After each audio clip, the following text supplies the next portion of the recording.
जय माता दी दोस्तों। ओम नमः शिवाय। आप सभी का अपने चैनल में बहुत बहुत स्वागत है। आज हम सभी भक्तजन अपरा एकादशी, जिसे अचला एकादशी भी कहा जाता है, उसकी व्रत कथा सुनेंगे।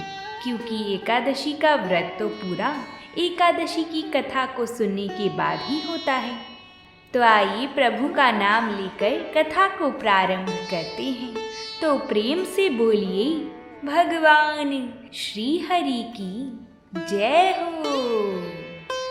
द्वापर युग में महाराज युधिष्ठिर जी ने पूछा, भगवान, ज्येष्ठ मास के कृष्ण पक्ष में किस नाम की एकादशी होती है?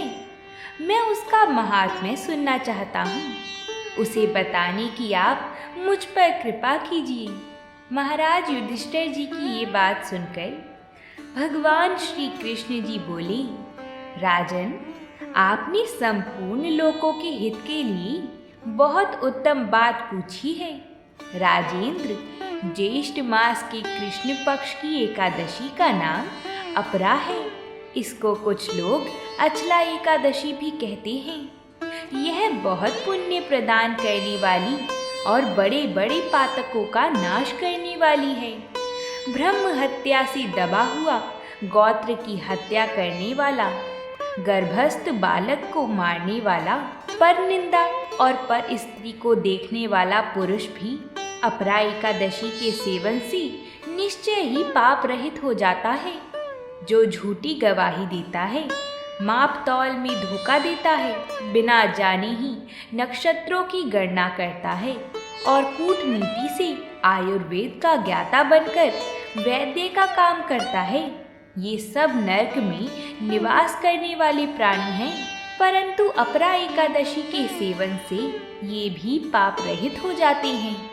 यदि कोई क्षत्रिय अपने धर्म का परित्याग करके युद्ध से भागता है, तो वह क्षत्रियोचित धर्म से भ्रष्ट होने के कारण घोर नरक में पड़ता है।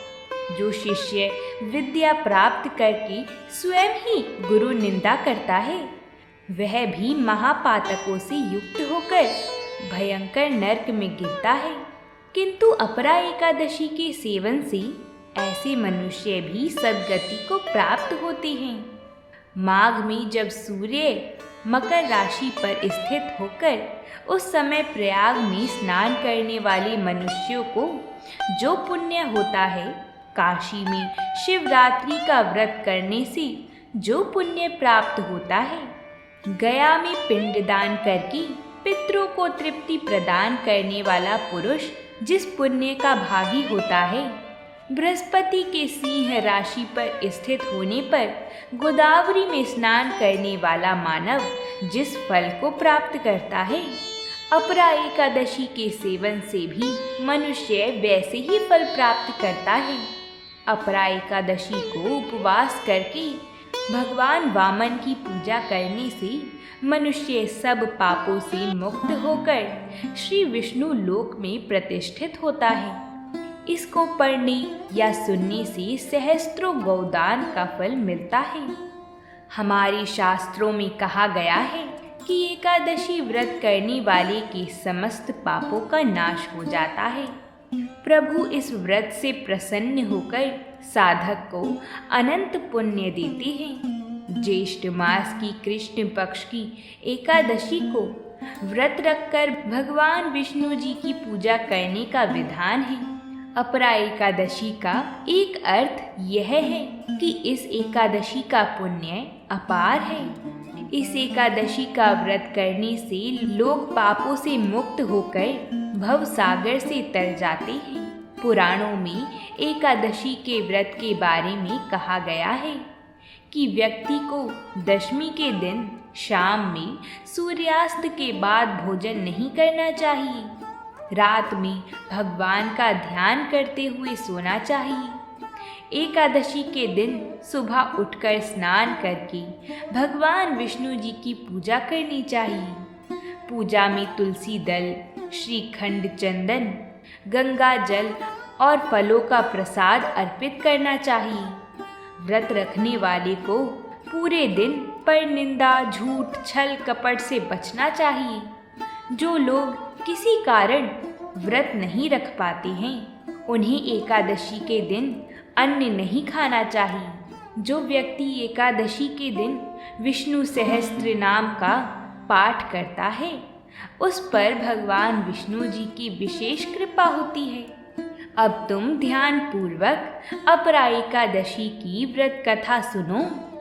प्राचीन काल में महिध्वज नाम का एक धर्मात्मा राजा रहता था। राजा का छोटा भाई वज्रध्वज बड़े भाई से द्वेष रखता था।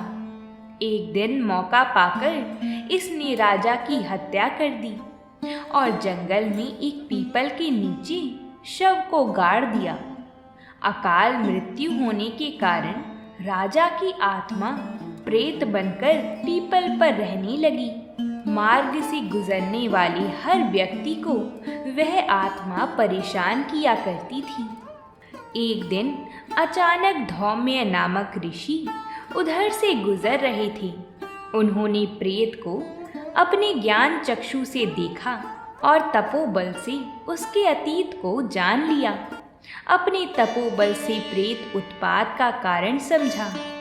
उन्हें पता चला कि राजा प्रेत योनि से मुक्त होना चाहता है। तब ऋषि ने प्रेत को पीपल के पेड़ से उतारा और परलोक विद्या का उपदेश दिया। दयालु ऋषि ने राजा की प्रेत योनि से मुक्ति के लिए स्वयं ही अपरा एकादशी का व्रत किया और उसका पुण्य प्रेत को दे दिया ताकि वह इस गति से मुक्त हो सके। इस पुण्य के प्रभाव से राजा की प्रेत योनि से मुक्ति हो गई। वह ऋषि का प्रेमवश धन्यवाद देता हुआ दिव्य देह धारण करके पुष्पक विमान में बैठकर स्वर्ग लोक को चला गया। हे राजन, यह अपरा एकादशी की कथा मैंने लोकहित के लिए कही है। इसे पढ़ने और सुनने से मनुष्य सब पापों से छूट जाता है। बोलिए श्री विष्णु भगवान की जय हो। श्री एकादशी माता की जय हो। एकादशी का व्रत रखने वाले मनुष्य बड़े ही धन्य माने जाते हैं, क्योंकि प्रभु की कृपा उन्हीं पर होती है जो प्रभु की कृपा प्राप्त करना चाहते हैं, और प्रभु की कृपा उन्हीं को प्राप्त होती है जो प्रभु को प्रसन्न करना जानते हैं। तो बोलिए भगवान श्री कृष्ण की जय हो। तो दोस्तों, कैसी लगी आपको यह कथा? कमेंट करके हमें ज़रूर बताएं और ऐसी ही अद्भुत पौराणिक कथाओं के लिए हमारे चैनल को सब्सक्राइब करें। प्रेम से बोलिए जय माता दी।